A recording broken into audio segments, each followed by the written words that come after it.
दोस्तों जय हिंद, मैं हूं शम्स तबरेज और आप देख रहे हैं टाइम्स मेल।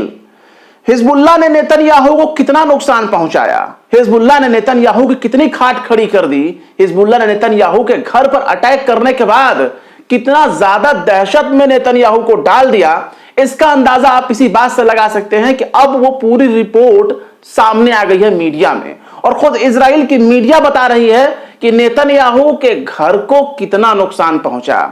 जिस नुकसान से अब तक इजराइल की हुकूमत नेतन्याहू इनकार करता आ रहा है कि नहीं हमें इससे कोई नुकसान नहीं हुआ, अब वो नुकसान इजराइल की मीडिया ने कबूल कर लिया है और बाकायदा दिखा भी दिया है। और ये दिखा दिया है कि देखो हिजबुल्लाह ने तुम्हें जोरदार तमाचा जड़ा है।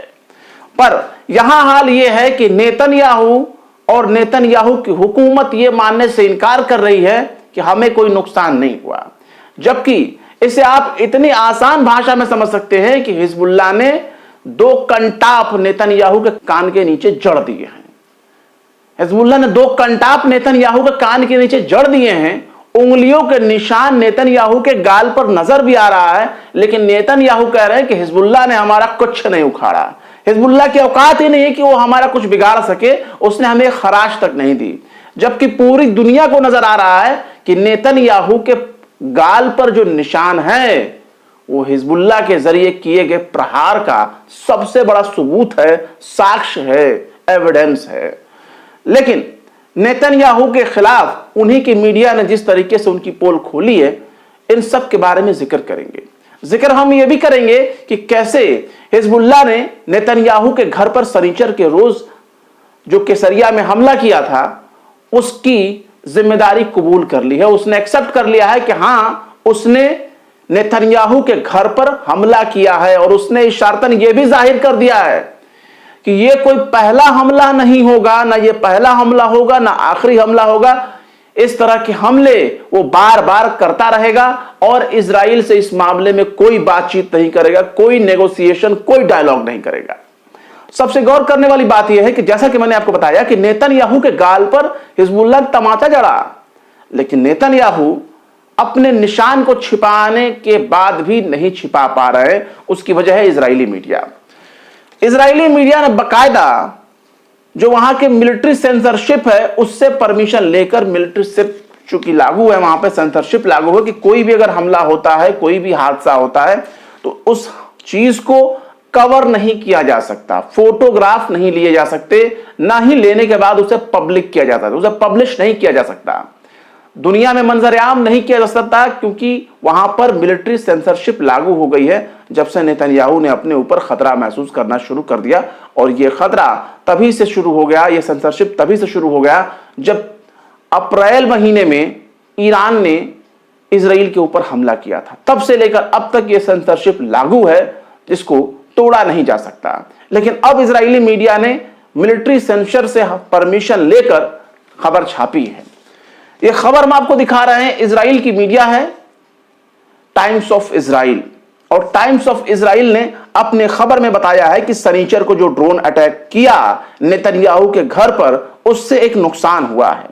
और क्या नुकसान हुआ है वो बता रहा है कि नेतन्याहू के केसरिया में मौजूद जो घर है उसके बेडरूम की खिड़की टूट गई, नष्ट हो गई, डैमेज हो गई, खिड़की टूट गई। मिलिट्री सेंसरशिप ने धमाके की तस्वीरों को अब जारी करने की इजाजत दे दी है।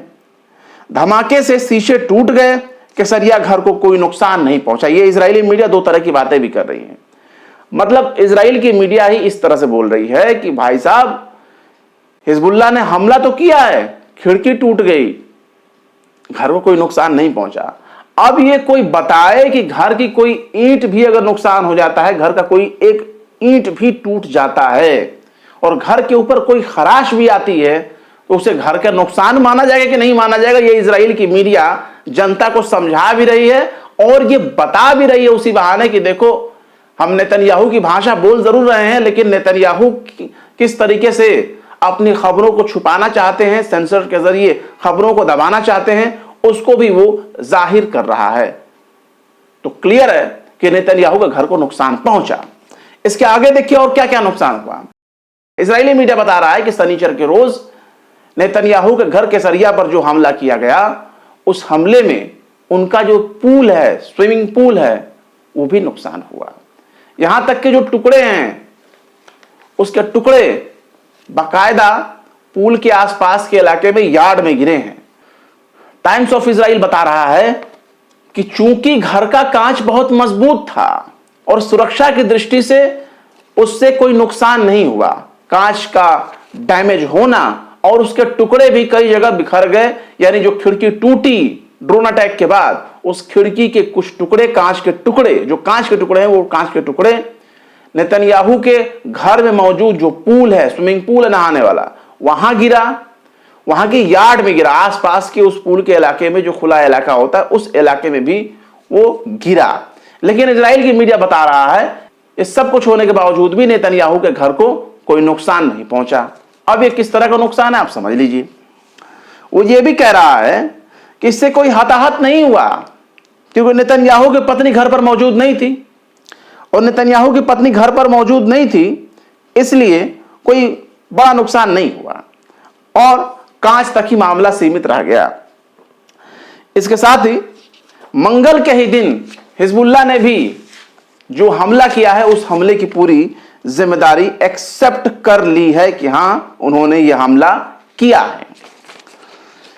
अब जब यह हमला किया गया, शनिचर के रोज जब यह हमला हुआ, उसके बाद नेतन्याहू बिल्कुल बौखला गए, और जब वो बौखलाए तो उन्होंने अपना सारा गुस्सा ईरान पर निकालना शुरू कर दिया। उन्होंने ईरानी प्रॉक्सी, ईरानी एजेंटों, सबको जो है लपेटना शुरू किया और सबको कहा कि हम किसी को नहीं छोड़ेंगे, अपना बदला लेंगे, बहुत भारी कीमत चुकानी पड़ेगी दुश्मन देशों को। और यह भी कहना शुरू कर दिया कि इजराइल पर जो भी हमला करेगा उसे इसकी भारी कीमत चुकानी पड़ेगी, इजराइलियों पर जो हमला करेगा उसे इसकी भारी कीमत चुकानी पड़ेगी, वो ऐसे बोल रहे थे।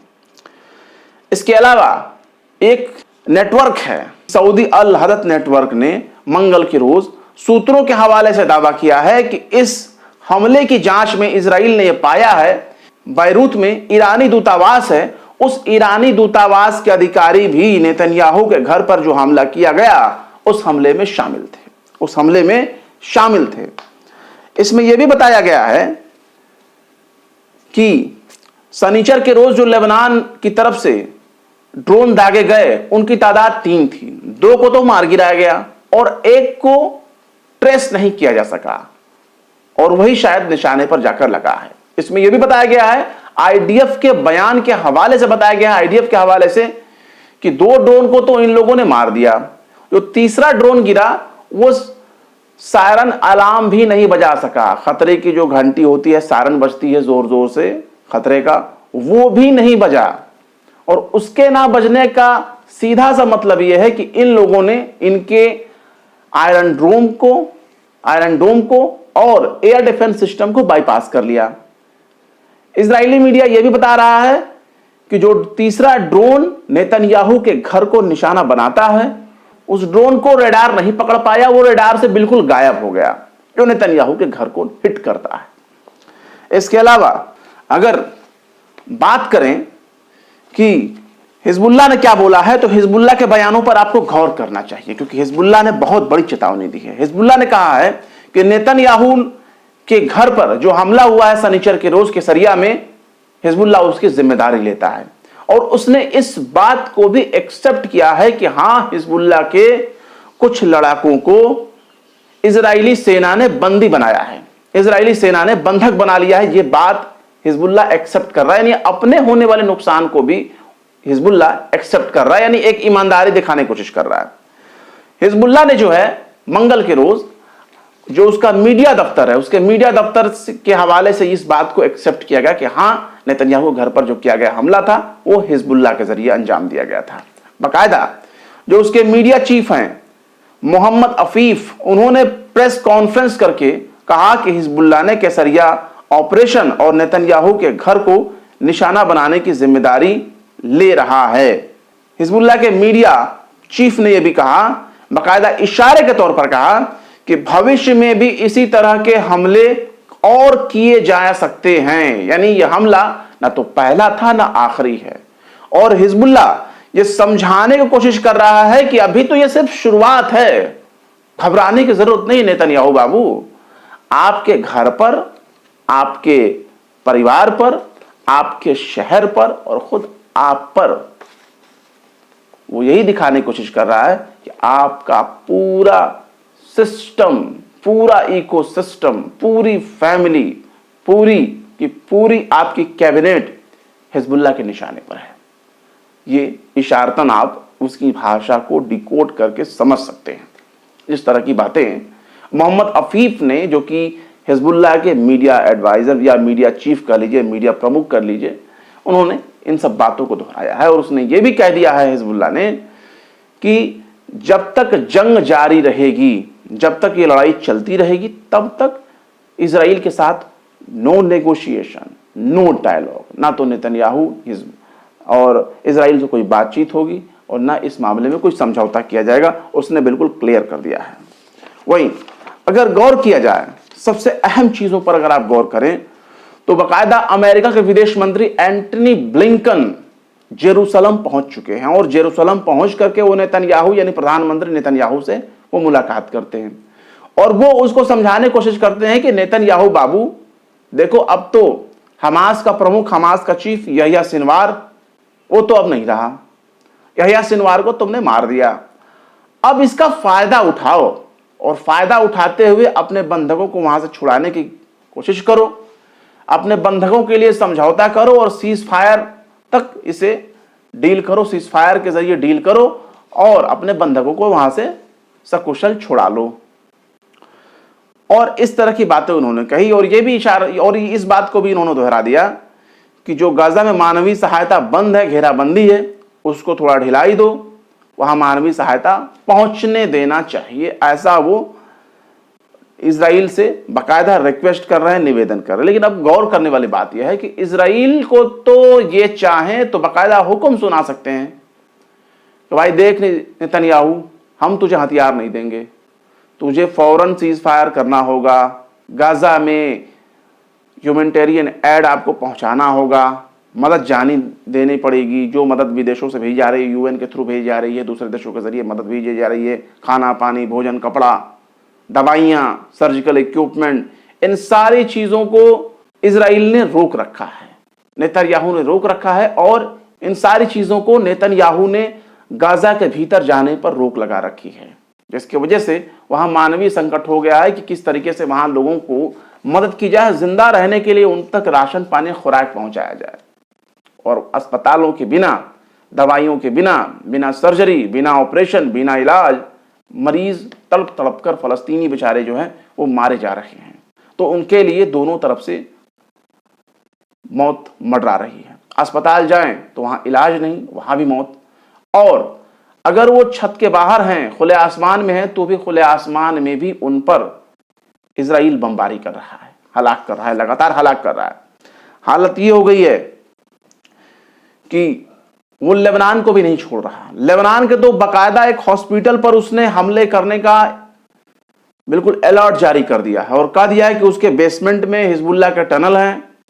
एक हॉस्पिटल को तो बाकायदा उसने ये भी इल्जाम लगाया है कि नीचे जो है हिजबुल्लाह की पूरा बैंकिंग सिस्टम, पूरा सोना चांदी, पूरा रकम रखा हुआ है और इसलिए वो अस्पताल को दोष मढ़ रहा है कि अस्पताल के नीचे टनल मौजूद है जहां हिजबुल्लाह रहता है। अब सवाल यह है कि हिजबुल्लाह वहां का पैरा मिलिट्री फोर्स है, सरकारी फोर्स है, वो कोई मामूली लड़ाका संगठन नहीं जिसने हथियार उठाया और लड़ भिड़ गया। वो वहां का सरकारी मिलिट्री फोर्स है, वैलिड है, पैरा मिलिट्री फोर्स है वहां का, जो फ्रंट लाइन पर खड़ा होकर के इजराइल से लड़ रहा है, अपने दुश्मनों से लड़ रहा है।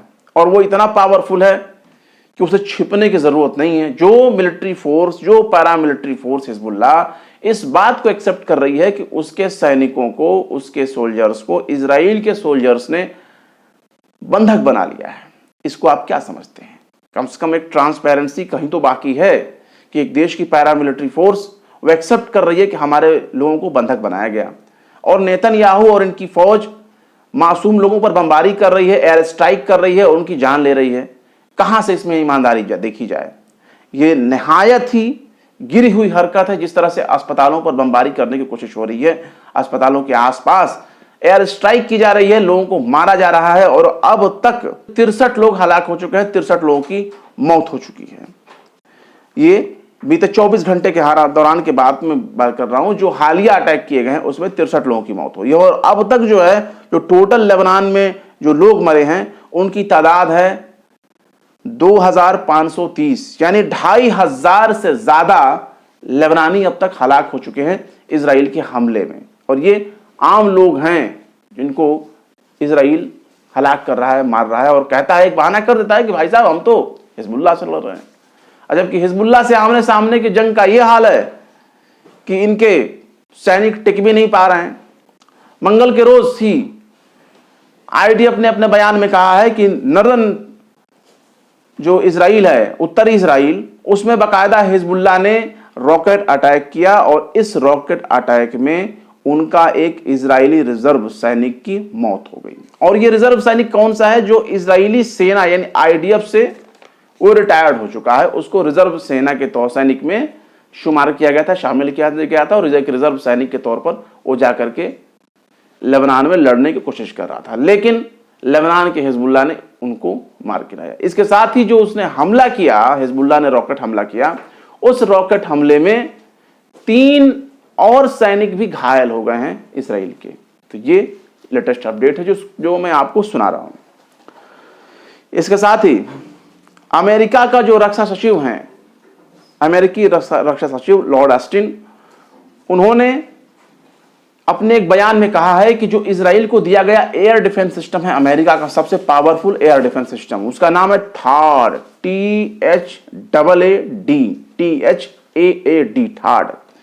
उसकी जो मिसाइल डिफेंस बैटरी है वो अब एक्टिव हो गई, मतलब बैटरी एक्टिव हो गई है। हालांकि उन्होंने इस बात को बताने से साफ तौर पर मना कर दिया कि पूरा का पूरा थाड जो एयर डिफेंस सिस्टम है वो चालू हो गया है कि नहीं, एक्टिव हो गया है कि नहीं, दुश्मन के हमले को रोक सकता है कि नहीं, इन तमाम सवालों का उन्होंने मीडिया को जवाब नहीं दिया। उन्होंने कुछ भी बोलने से मना कर दिया, चूंकि सिक्योरिटी इशू है इसलिए उन्होंने नहीं बोला।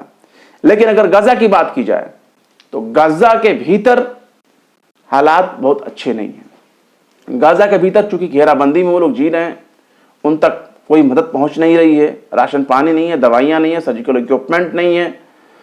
ऐसे हालात में भी गाजा के ऊपर इजराइल ने जो हमला किया, उस ताजे हमले में 40 से ज्यादा फलस्तीनी जो हैं वो हलाक हो गए हैं।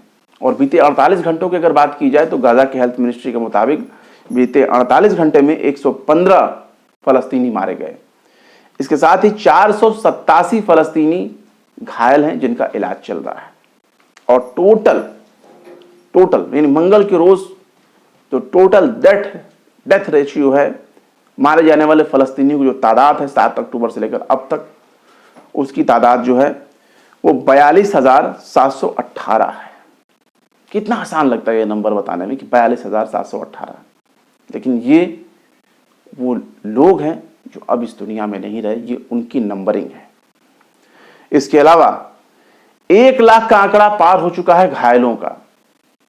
1,02,82 लोग अब तक घायल हुए हैं 7 अक्टूबर के बाद से। लेकिन ये तमाम चीजें, ये तमाम जो आंकड़े मैं आपको बता रहा हूं, ये तमाम आंकड़े सरकारी हैं। और मैं आपको अपनी स्टोरी में बहुत पहले बता चुका हूं कि कम से कम 2 लाख से ज्यादा फलस्तीनी हलाक हो चुके हैं इस हमले में, इजराइल के हमले में। लेकिन यहां देखिए सरकारी आंकड़े जो जारी किए जा रहे हैं, वो सरकारी आंकड़े हकीकत से कितना परे होते हैं इसका अंदाजा आप लगा सकते हैं। मात्र 42,000 लोगों तक के आंकड़े को दिखाया जा रहा है कि 42,000 से ज्यादा लोग जो है वो डेथ कर गए हैं। तो ये बहुत ही बड़ी नाकामी है इजराइल की, जो अपने ऊपर होने वाले वो हमलों को रोक नहीं पा रहा है। और ये एक बड़ी कामयाबी है लेबनान के हिजबुल्लाह की, जिसने नेतन्याहू के केसरिया आवास पर हमला किया और हमला करने के बाद उनको नुकसान पहुंचाया, उसके घर को नुकसान पहुंचाया। अब नेतन्याहू भले ये कहते रह जाए कि भाई साहब हमें कोई नुकसान नहीं हो रहा है, लेकिन जैसा कि मैंने शुरुआत में आपको बताया कि हिजबुल्लाह ने तमाचा जड़ दिया है नेतन्याहू के गाल पर। और नेतन्याहू के घर को उसने कितना नुकसान पहुंचाया, नेतन्याहू के पड़ने वाले चेहरे के ऊपर जो दाग है उंगलियों का, हिजबुल्लाह की उंगलियों का जो निशान है नेतन्याहू के गाल पर, वो यही बताने के लिए काफी है कि हिजबुल्लाह ने नेतन्याहू को कायदे से नुकसान पहुंचाया है। अब घर को नुकसान पहुंचा इसके लिए आप ये नहीं कह सकते कि वो तो सिर्फ हमारी खिड़की को नुकसान पहुंचा, वो तो सिर्फ हमारे फूल को नुकसान पहुंचाया, यार्ड को नुकसान पहुंचाया। भाई साहब, पूरा का पूरा घर अगर उड़ा देगा तो भी आप नींव दिखाकर कहेंगे कि भाई साहब जो उसकी बुनियाद है नींव, वो तो बिल्कुल सही सलामत है। नेतन्याहू के घर को कोई नुकसान पहुंचा ही नहीं। तो ये एक स्ट्रेटजी है, वॉर स्ट्रेटजी। इसके अलावा अगर आप गौर करें तो जो सीक्रेट डॉक्यूमेंट लीक हुआ है, 5 आइज के जरिए जो डॉक्यूमेंट जिनके पास होना चाहिए था, उसमें यह प्लानिंग की जा रही थी कि ईरान के ऊपर इजराइल कब हमला करेगा। उसमें यह भी चीज मेंशन थी कि कहां कहां कौन सा जहाज रुकेगा और किस जगह पर किस ठिकाने पर रुक करके फ्यूल को भरना है, और कैसे कौन कौन से हथियारों का इस्तेमाल किया जाएगा, कौन कौन से इलाकों पर अटैक किया जाएगा। जो नहीं अरब के लोग कह रहे थे कि अरब वाले कह रहे थे कि अरब के देश की भाई साहब कोई नुकसान नहीं होगा, ईरान के ना ऑयल रिजर्व पर अटैक होगा, उसके जो है परमाणु ठिकानों पर हमला नहीं होगा, बिजली ठिकानों पर हमला नहीं होगा। ये सब कुछ हमला होने वाला था। एक बहुत बड़ा हमला इजराइल प्लान कर चुका था अमेरिका के साथ मिलकर, और अमेरिका पूरा कदम से कदम मिला करके इजराइल की मदद कर रहा है। और ये बताने के लिए काफी है कि ये डॉक्यूमेंट 5 आइज के पास थे, और इस 5 आइज के सिक्योरिटी में अगर ईरान ने छेद कर दिया है, लीक कर दिया है, तो ही आज ये कहा जा रहा है कि भाई साहब डॉक्यूमेंट तो लीक हो गए। अब FBI हो गई, CIA हो गई, ये तमाम अमेरिकी एजेंसियां जो हैं वो संयुक्त रूप से मिल करके इस मामले की पूरी जांच कर रहे हैं कि आखिर जो दस्तावेज लीक हुए हैं इजराइल के जरिए ईरान पे हमले करने वाले की पूरी जानकारी जुड़ी हुई जो दस्तावेज थे, वो डॉक्यूमेंट कैसे लीक हो गए। 2 पेजेस की जानकारी, वो भी ईरान से संबंधित जो टेलीग्राम अकाउंट हैं उन पर जो है वो लीक हो गया, और ये 15-16 तारीख की बात बताई जा रही है कि 15-16 तारीख को लीक हो गया। अब सवाल यहां ये है कि अमेरिका ने एक्सेप्ट कर लिया, इजराइल ने एक्सेप्ट कर लिया कि 5 आइज के पास जो डॉक्यूमेंट थे वो लीक हो गया। लीक करने वाला कौन होगा? या तो अमेरिका और इजराइल एक फर्जी लीक का पूरा ड्रामा रच करके दिखाने की कोशिश कर रहे हैं कि हम ईरान को बहुत नुकसान पहुंचा सकते थे लेकिन डॉक्यूमेंट लीक हो गया, या तो यह तरीका हो सकता है, या तो ईरान ने अपनी साइबर सिक्योरिटी को, अपने साइबर को इतना मजबूत कर दिया है, साइबर नेटवर्क को, और जो उसके साइबर हैकर हैं उनको इतना मजबूत कर दिया है कि वो दुनिया के किसी भी सिस्टम में जा करके वो डॉक्यूमेंट को लीक कर सकते हैं, हैक कर सकते हैं, और ये हैक करके ही तो वहां से डॉक्यूमेंट हासिल किए गए जो अब सोशल मीडिया पे घूम रहा है।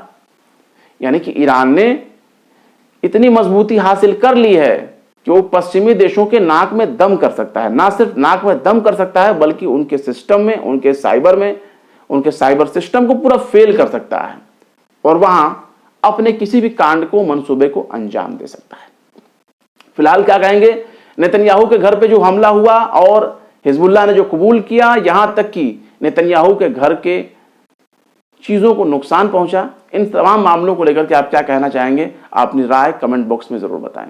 वीडियो अगर पसंद आए तो लाइक करें, शेयर करें, और विभाग निष्पक्ष स्वतंत्र पत्रकारिता को सपोर्ट करने के लिए आप हमारे चैनल टाइम्स मेल को जरूर से जरूर सब्सक्राइब करें, और हाँ, बेल आइकन का घंटी वाला बटन जरूर दबा दें ताकि आपको हमारे चैनल पर आने वाले नए वीडियो की नोटिफिकेशन फौरन ही मिल जाया करे। फिर मिलते हैं किसी और वीडियो में एक नई खबर के साथ। शम्स तबरेज को दीजिए इजाजत। जय हिंद। अगर अभी तक आपने हमारे चैनल टाइम्स मेल को सब्सक्राइब नहीं किया है तो जल्दी से सब्सक्राइब कर दें और बेल आइकन भी प्रेस कर दें।